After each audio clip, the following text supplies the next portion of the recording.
봉독하겠습니다. 왕이 요압과 아비새와 이때에게 명령하여 이르되 나를 위하여 젊은 압살롬을 너그러이 대우하라 하니 왕이 압살롬을 위하여 모든 군 지휘관에게 명령할 때에 백성들이 다 들으니라. 이에 백성이 이스라엘을 치러 들로 나가서 에브라임 수풀에서 싸우더니 거기서 이스라엘 백성이 다윗의 부하들에게 패하매 그날 그곳에서 전사자가 많아 2만 명에 이르렀고 그 땅에서 사면으로 퍼져 싸웠으므로 그날의 수풀에서 죽은 자가 칼에 죽은 자보다 많았더라. 압살롬이 다윗의 부하들과 마주치니라. 압살롬이 노새를 탔는데 그 노새가 큰 상수리나무 번성한 가지 아래로 지날 때에 압살롬의 머리가 그 상수리나무에 걸리매 그가 공중과 그 땅 사이에 달리고 그가 탔던 노새는 그 아래로 빠져나간지라. 한 사람이 보고 요압에게 알려 이르되 내가 보니 압살롬이 상수리 나무에 달렸더이다 하니 요압이 그 알린 사람에게 이르되 네가 보고 어찌하여 당장에 쳐서 땅에 떨어뜨리지 아니하였느냐. 내가 네게 은 10개와 띠 하나를 주었으리라 하는지라. 그 사람이 요압에게 대답하되 내가 내 손에 은 1000개를 받는다 할지라도 나는 왕의 아들에게 손을 대지 아니하겠나이다. 우리가 들었거니와 왕이 당신과 아비새와 이때에게 명령하여 이르시기를 삼가 누구든지 젊은 압살롬을 해하지 말라 하셨나이다. 아무 일도 왕 앞에는 숨길 수 없나니 내가 만일 거역하여 그의 생명을 해하였더라면 당신도 나를 대적하였으리이다 하니 요압이 이르되 나는 너와 같이 지체할 수 없다 하고 손에 작은 창 셋을 가지고 가서 상수리 나무 가운데에서 아직 살아있는 압살롬의 심장을 찌르니 요압의 무기를 든 청년 10명이 압살롬을 에워싸고 쳐 죽이니라. 다윗의 셋째 아들 압살롬이 일으켰던 반역이 이렇게 해서 드디어 끝이 납니다. 압살롬은 아히도벨의 계략이 아니라 다윗의 친구였던 후세의 계략을 따랐다가 다윗 부하들과 전면전을 치렀으나 패하였고 오늘 보신 말씀 안에서처럼 그는 죽습니다. 이 과정에서 다윗은 비록 반란은 잠재웠지만 자신의 또 다른 아들을 잃게 되는 비극을 겪습니다. 18장 33절 마지막 절에 보시면 압살롬의 죽음 소식을 들은 다윗은 이렇게 말합니다. 내 아들 압살롬아, 내 아들 압살롬아, 차라리 내가 너를 대신하여 죽었다면. 압살롬 내 아들아, 내 아들아. 이렇게 너무 아픈 마음에 승리보다는 아들의 죽음 때문에 고통을 호소하는 다윗의 모습이 기록되어져 있습니다. 19장 이후에는 다시 다윗이 그 일행들과 함께 예루살렘으로 돌아가는 여정이 그려져 있는데 참 오래 끌어왔습니다. 다윗이 밧세바를 범하고 그 남편 우리아를 죽음에 이르게 한 사건 이후에 하나님이 다윗에게 내린 징계로 말미암아 다윗 가정 안에 일어났던 여러 우환들이 이렇게 해서 긴 여정 끝에 결국에는 다윗에게 많은 고통과 상처를 남기고 이렇게 일단락이 드디어 됩니다. 오늘 읽은 본문 안에서 한번 이런 질문을 던져봅니다. 과연 압살롬은 누가 죽였을까? 직접적으로는 요압이라고 하는 다윗의 장군이 압살롬을 찔러서 죽이긴 했지만 본문의 8절을 보시면 압살롬의 군대와 다윗의 군대가 맞붙었을 때에 8절에 이렇게 기록합니다. 그 땅에서 사면으로 퍼져 싸웠으므로 그날의 수풀에서 죽은 자가 칼에 죽은 자보다 많았더라. 압살롬 측에 무려 2만여 명의 전사자가 생기게 되는데 그 죽은 사람들 중에 직접 다윗의 군대에게 맞아 죽은 사람보다도 수풀에서 이들이 전쟁을 벌였던 지형이 구더기도 많고 절벽도 많고 자칫 발을 헛디뎌서 사고가 날 우려가 많은 그런 지형이라고 해요. 그렇게 숲을 안에서 죽은 사람들이 더 많았다라고 성경이 기록하고 있습니다. 그런데 이 표현은 우리가 어디선가 본 듯한 표현이에요. 여호수아 10장에서 여호수아가 기브온에서 전투를 할 때에 하나님이 큰 우박 덩어리들을 내리셔서 여호수아를 도우셨다 이렇게 기록하고 있는데 이 여호수아 10장 11절의 표현이 이렇습니다. 이스라엘 자손의 칼에 죽은 자보다 우박에 죽은 자가 더욱 많았더라. 즉 18장 8절에 수풀에서 죽은 자가 칼에 죽은 자보다 많았더라 라는 이 표현은 전형적으로 하나님이 일하신 전투에 쓰이는 표현입니다. 사람의 지략과 전술에 의한 승리라기보다 하나님이 개입하신 승리라는 것을 표현하고자 할 때에 이런 식의 표현을 씁니다.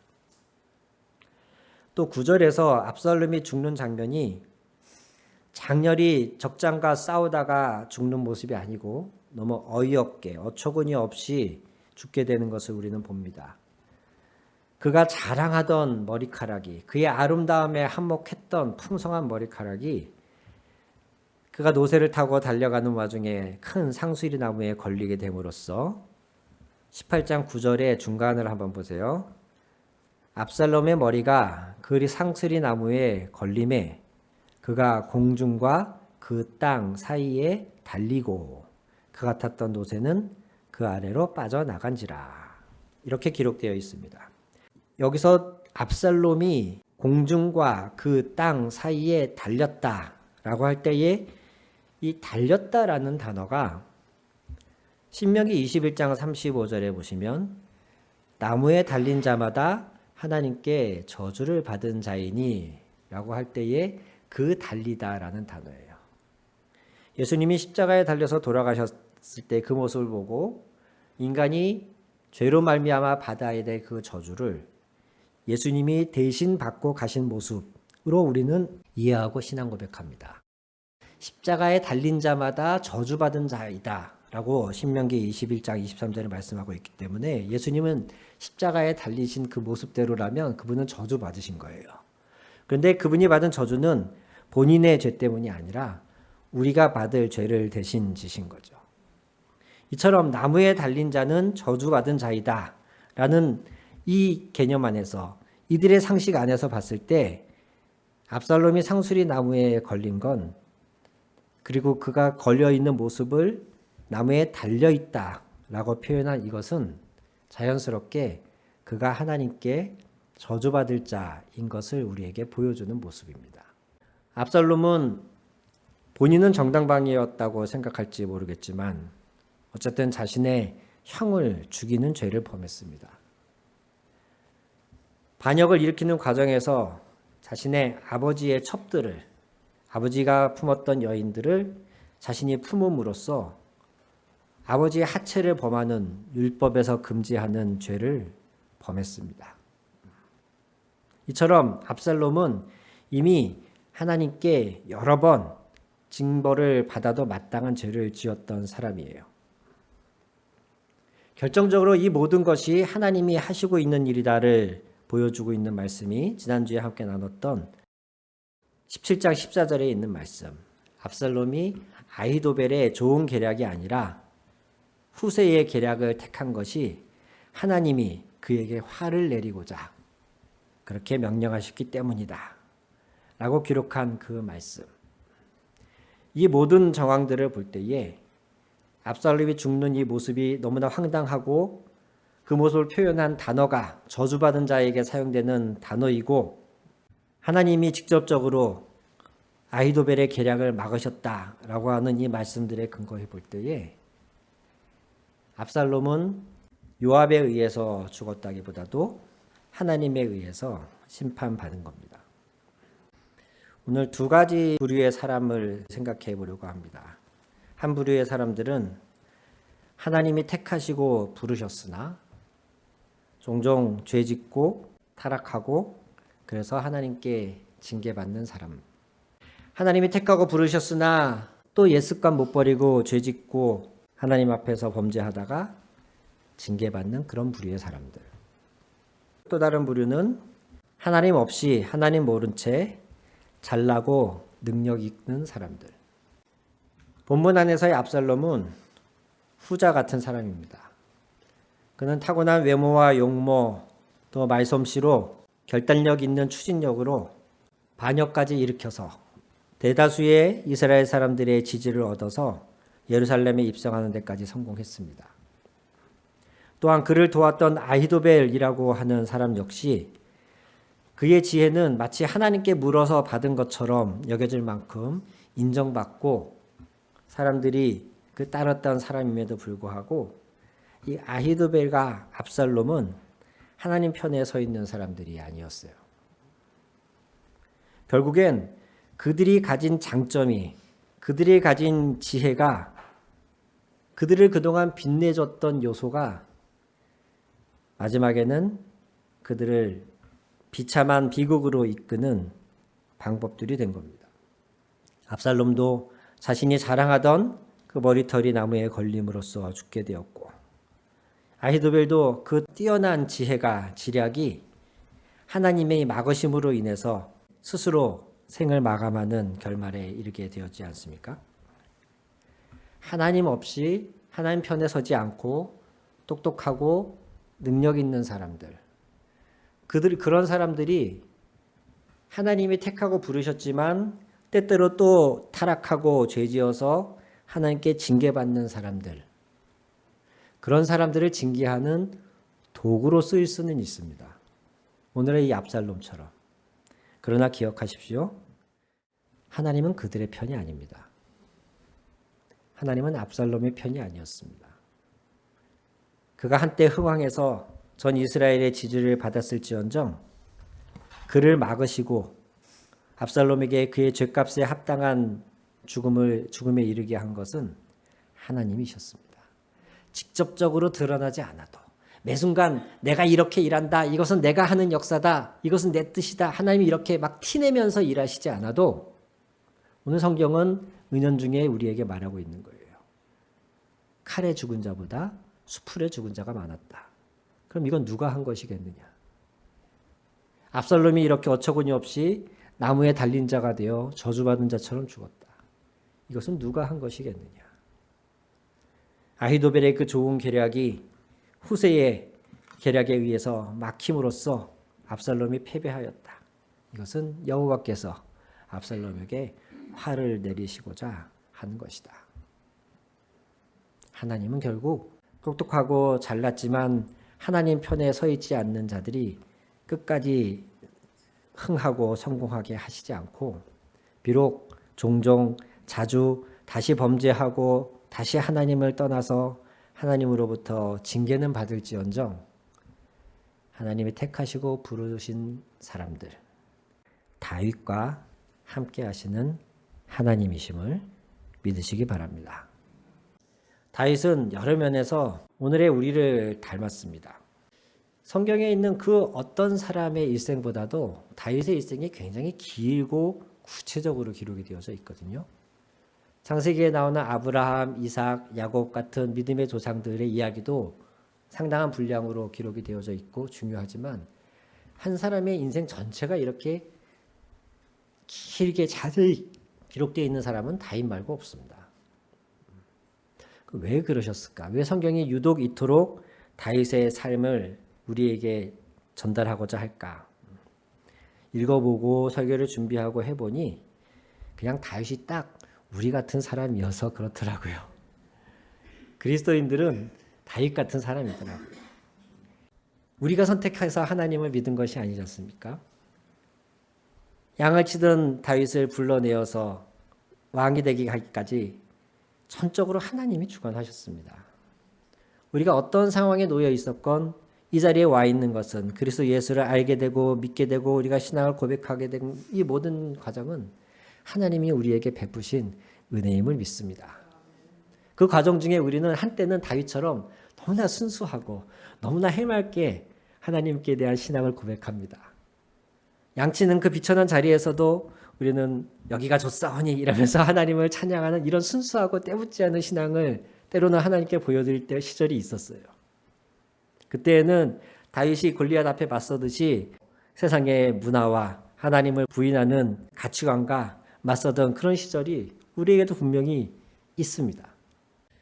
하지만 10년, 20년 교회 생활, 사회 생활, 또 30대가 되고 가정을 꾸리고 40대가 되고 책임져야 될 가족이 생기고 뭐 이렇게 하다 보면 점점 다윗이 왕이 되어서 여전히 하나님을 사랑하고 하나님을 신뢰하는 왕이었음에도 불구하고 다양한 세상적인 방법과 지혜들에도 아주 능통해 있고 적절히 그것을 섞어서 사용하고 자신이 가진 권력에 하나님이 주신 것들에 취해서 그것이 마치 내가 당연히 누려야 할 것인 것 마냥 때로는 교만해지면서 하나님께 대한 감사보다도 그런 것들을 소비하는 데에 급급하고 그러다 보면 어느 순간 우리는 선을 넘어서 마치 밧세바를 범했던 다윗처럼 우리는 하지 말아야 할 죄를 범하기도 합니다. 이런 상태로 우리는 또 꾸역꾸역 교회를 나와요. 드러나지 않아서 그렇지 한국 가정들 안에 한국 교회 안에 있는 여러 가정들 안에 적지 않은 문제들이 있는 것을 우리는 압니다. 오은영 박사님이 진행하는 여러 상담 프로그램들 뿐 아니라 다양한 요즘 예능 프로그램들을 봤을 때 어떻게 저러고 살까 한 집 안에서 남편과 아내가 또는 부모와 아이들, 자녀가 저렇게 한 가정 안에서 사는 게 무슨 의미가 있을까 싶을 만큼 힘들게 어렵게 서로를 괴롭게 하면서 사는 사람들이 생각보다 많다는 것들을 요즘 보지 않으세요?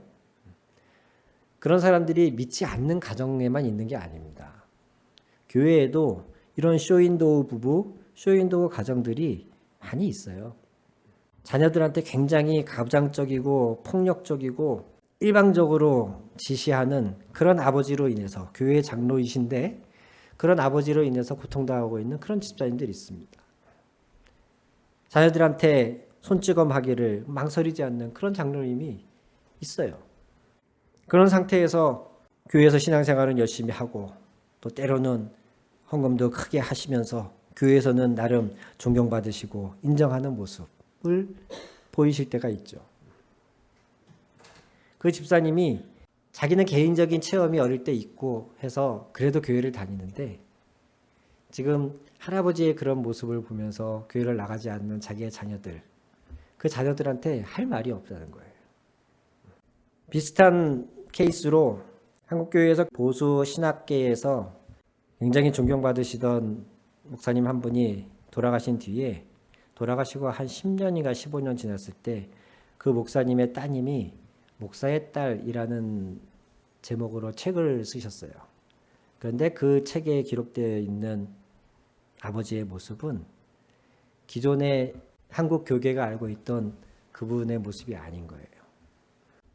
얼마나 율법주의적이었는지, 얼마나 자녀들에게 정말 바늘 하나 들어갈 틈이 없을 만큼 철저히 자녀들을 통제했는지, 그 아내를 사모를 얼마나 폭력적으로 대했는지 이런 것들이 쭉 기록되어져 있는, 그래서 한때 좀 논란이 된 적도 있었습니다. 그런 분이 한국 교계에서 신학적인 업적으로는 정말 어디에 내놓아도 자랑스러울 그런 분이셨던 거예요. 알코올이나 도박이나 음란물이나 쇼핑이나 등등의 여러 가지 중독 증세를 달고서 그래도 꾸역꾸역 교회에 나오고 있는 그런 성도님들도 있고, 같은 교회 안에 동업을 하다가 재정적인 이유로 또는 다양한 이유로 원수가 된 그런 분들도 교회 안에 있고, 돌아가신 부모님의 재산 때문에 법정 싸움까지 하는 그런 장로님 가족들도 있고, 잘못된 경제관념으로 카드나 대출 같은 것들을 무분별하게 땡겨서 쓰고 또는 다단계나 고위험군의 투기에 재산을 투자했다가 큰 낭패를 보는 이런 성도들도 있습니다. 다윗이 밧세바를 범하고 그것을 감추기 위해서 우리아를 죽음에까지 이르게 했던 그 과정들을 보면서 참 어처구니 없다. 어떻게 다윗이 이럴 수 있었을까라는 안타까운, 당황스러우면서도 안타까운 그 마음이 다윗을 묵상하면 묵상할수록, 사무엘 상하를 읽으면 읽을수록 제 안에서는 다윗을 보면서 오늘날 우리의 모습을 보는 것 같았습니다. 그렇기 때문에 압살롬의 이 반역이 다른 누구도 아닌 하나님의 계획과 다스림 안에서 종료되어 가는 그 종결지어지는 모습을 보면서 우리는 다윗에게 나단 선지자를 통해서 주셨던 하나님의 그 은총의 약속이 부름받고 실수하고 또 징계받지만 하나님이 그에게 주시기로 한 은총의 약속을 거두시지 않겠다고 하신 그 은총의 약속이 오늘 우리에게도 주어지는 것을 저는 더욱 믿을 수 있게 되었습니다. 다윗이 우리와 달리 무엇이 대단한 사람이었다면 그가 이룬 업적이나 그가 보여준 신앙의 모습이 그 누구도 따라할 수 없는 영웅적인 사람이었다면 나단 선지자를 통해 주셨던 은총의 약속을 그저 멀리서 부러워하면서 저는 봤을 것 같아요.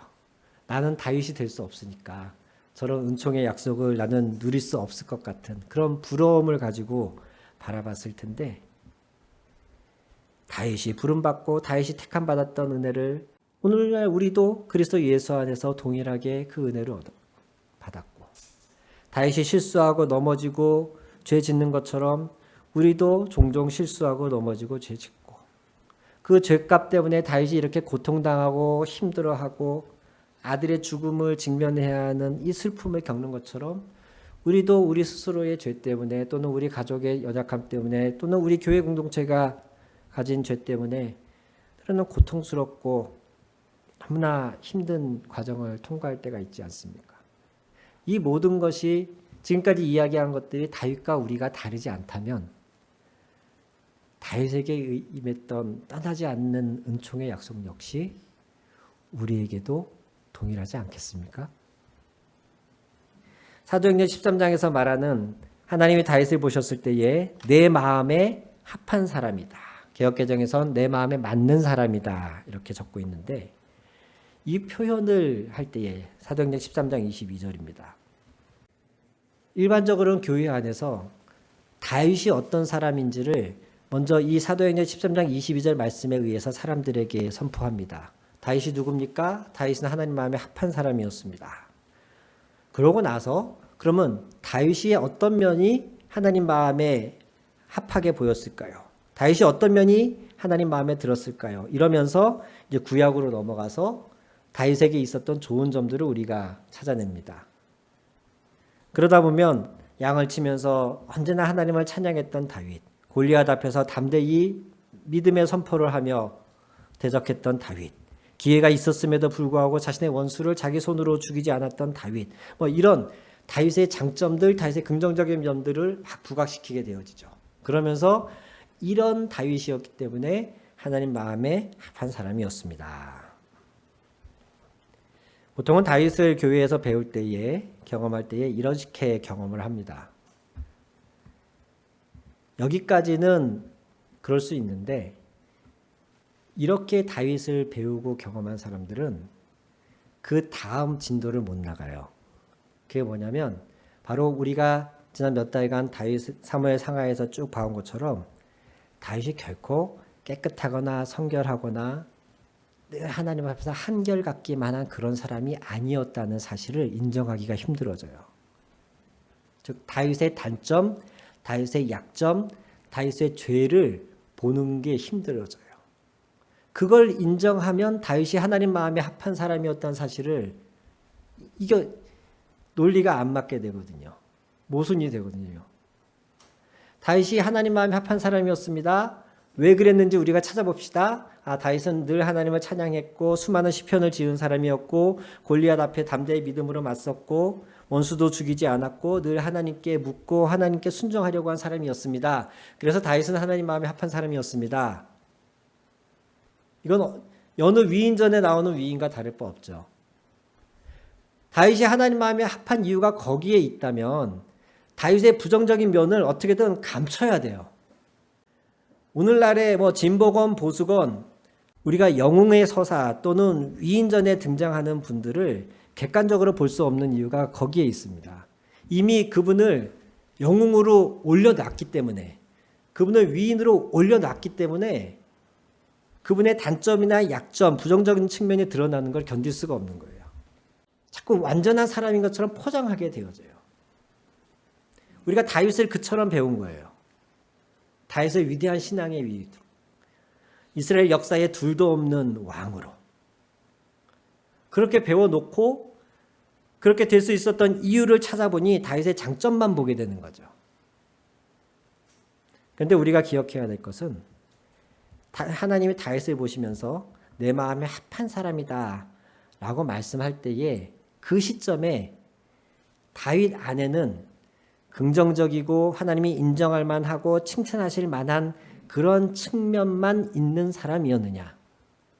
신약에 와서 하나님이 베드로를 부르시고 12제자를 부르실 때에 그들이 완전했고 그들이 실수가 없고 앞으로도 그들은 죽어도 주님께 충성할 사람들이었기 때문에 주님이 그들을 부르신 거냐, 아니면 그들 안에 여전히 베드로로 말할 것 같으면 주님을 3번이나 부인할 사람이었고 야고보와 요한 같으면 자기 성질을 못 이겨서 늘 울그락풀그락하는 그런 사람들이었음에도 불구하고 주님이 그들을 제자로 부르신 거냐. 하나님이 다윗을 향해서 내 마음에 합한 사람이다라고 할 때 그 말씀을 들었을 때 다윗 안에는 긍정적이고 하나님이 칭찬할 면만 있었던 다윗이 아니고, 우리가 지난 몇 달간 사무엘 상하를 보았듯이 여전히 때로는 기회주의적이고 때로는 사상적인 방법을 동원하는 데에 주저함이 없고 때로는 자신의 권력에 취해서 범죄하는 그러한 다윗일 때부터 다윗은 하나님 마음에 합한 사람이었던 겁니다. 하나님께 자녀로 부르심 받은 그 시점에서 우리는 이미 하나님의 사랑받는 존재인 거지. 하나님이 불러놓고 체에서 쳐서 잡티 다 걸러내고 불순물 다 걸러내고 예쁘고 아름답게 만들어서야 그제서야 너는 나의 사랑하는 자녀이다 이렇게 부르시는 게 아닌 것처럼 이미 다윗이 하나님 마음에 합한 사람이다라고 부름받을 때에 그때의 다윗은 완전한 다윗이 아니고 오늘날 우리처럼 하나님을 때로는 찬미하고 순종하고 하나님을 기쁘시게도 해드리지만 동시에 때로는 거짓말하고 때로는 죄지어서 이렇게 하나님께 쓰리쓴 징계를 받는 그러한 다윗임을 하나님이 아시면서 다윗을 향해서 내 마음에 합한 사람이다라고 부르신 거예요. 이 모든 게 공존하는 다윗을 보시면서 내 마음에 합한 자다라고 한 것이지, 좋은 일만 하고 착한 일만 하고 순종하기만 하는 다윗을 보면서 내 마음에 합한 사람이다라고 하신 게 아니라는 겁니다. 이렇게 불완전한 다윗을 내 마음에 합한 사람이다라고 부르시고 끝끝내 그를 향해서 나의 은총이 너에게서 떠나가지 않을 것이다 라고 약속해 주시고, 다윗이 어쩔 줄 몰라 하는 이 상황에서 압살롬의 반역을 친히 스스로 무찌르시는 하나님, 이러한 하나님이 오늘도 저와 여러분을 부르신 하나님이시고, 보이지 않아도 우리가 다 헤아리지 못해도 지금 당장 티가 나지 않아도 우리를 위해서 싸우고 일하고 계신 하나님이신 것을 믿으시기 바랍니다.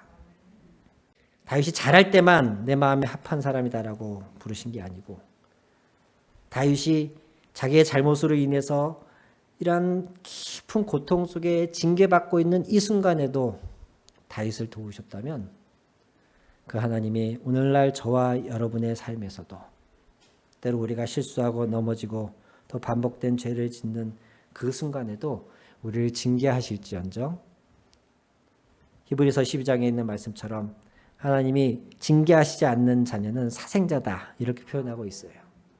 우리가 잘못하는데도 혼내지 않으시면 하나님 그건 우리를 버리신 거예요. 우리가 혼날 때 내가 여전히 하나님께 사랑받고 있구나 이렇게 깨달으셔야 됩니다. 주께서 사랑하시는 자를 징계하시고 그가 받아들이시는 아들마다 채찍질 하시니라. 하나님은 이러한 채찍질을 다윗에게 하고 계신 거예요. 그러나 그럼에도 불구하고 지금 하나님은 누구 편이시다? 다윗 편이시다. 다윗 편이시다. 그래서 친히 압살롬과 싸우고 계시다. 다윗의 일생이 이토록 자세하게 많은 분량으로 기록되어진 이유가 저는 여기에 있다고 봅니다.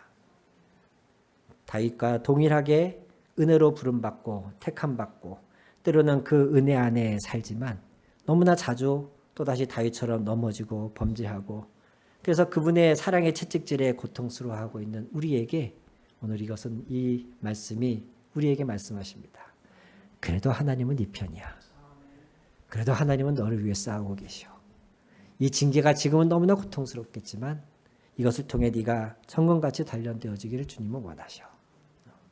그 주님 안에서 다시 여러분의 연약해진 무릎을 일으켜 세우시고 주님과 동행하게 되시기를 축원합니다. 기도하시겠습니다.